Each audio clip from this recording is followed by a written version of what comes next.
Hi guys, कैसे हैं आप सब। और हम गए थे गुड़गांव शीतला माता के दर्शन करने के लिए, क्योंकि मेरी शादी थी तो शादी का इन्विटेशन देने गए थे माता रानी का। और हम गए थे जो दशहरे के नवरात्र होते, इसलिए ये मंदिर इतना सुंदर सजा हुआ था शीतला माता का।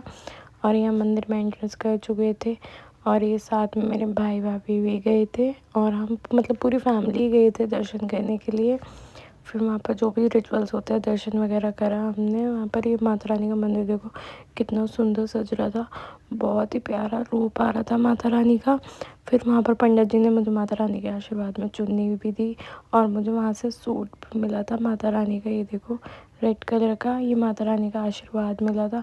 फिर वहाँ से दर्शन करके हम आगे निकल लिए थे। फिर वहाँ पर एक रिचुअल होता है, जो रिचुअल्स होते हैं जैसे कि मिट्टी वगैरह का प्रोसेस, ये मिट्टी छाटना है कहते हैं इसको। और फिर हम आगे गए थे, ये मैं हूँ और ये मेरी भाभी है, हम दोनों को माता रानी का आशीर्वाद मिला था। फिर उसके बाद हम दूसरी माता के दर्शन करने गए थे, हम ई रिक्शा में बैठ गए थे। आप भी कर लो हमारे साथ दूसरी माता के दर्शन। फिर वहाँ पर हमने जो रिचुअल्स होते हैं माता रानी के मंदिर के अंदर मेहंदी के थापे लगाए जाते हैं वो लगाए थे मैंने, क्योंकि मेरी शादी थी इसलिए ये सारे रिचुअल्स फॉलो करे थे हमने। और ये मैंने मेहंदी के थापे लगाए थे माता रानी की दोनों चौखट पे। और ये डैडी भी थे साथ में, सारे रिचुअल्स फॉलो करा रहे। फिर हमने पकौड़े वगैरह खाए।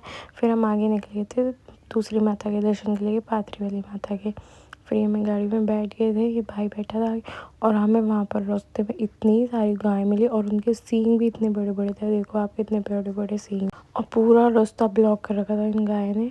ये देखिए कितने बड़े बड़े सींग है, दिख रहे हैं आपको। और देख के डर भी लग रहा था, पर पूरे रास्ते पे। और इनको उसको आपको पता है, इसको ना एक ही जना चला रहा था पूरी गाय को।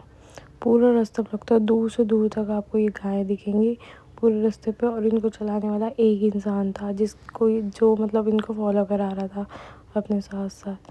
देखो पूरे रास्ते पे गाय है और इनके सींग इतने बड़े बड़े थे कि इंसान डर रहा था इनके पास से निकलने में। फिर ये शाम का सनसेट का व्यू देखो कितना प्यारा लग रहा है, चारों तरफ खेत ही खेत थे। फिर ये हम दूसरी माता के मंदिर में पहुंच गए थे, पाथरी वाली माता के। फिर हम वहाँ से मैंने प्रसाद वगैरह लिया माता रानी को चढ़ाने के लिए। जो इनविटेशन होता है वहाँ पर गए हम देने के लिए माता रानी के लिए। बहुत बड़ा मंदिर बना हुआ है, ये देखो कितना बड़ा मंदिर बना हुआ है। फिर रात हो गई थी, हम निकल गए थे घर के लिए। फिर हम वहाँ से गए बाबा जी के दर्शन करने के लिए। फिर वहाँ पर एक गौशाला बनी हुई थी। फिर हम घर आ गए थे गाइस।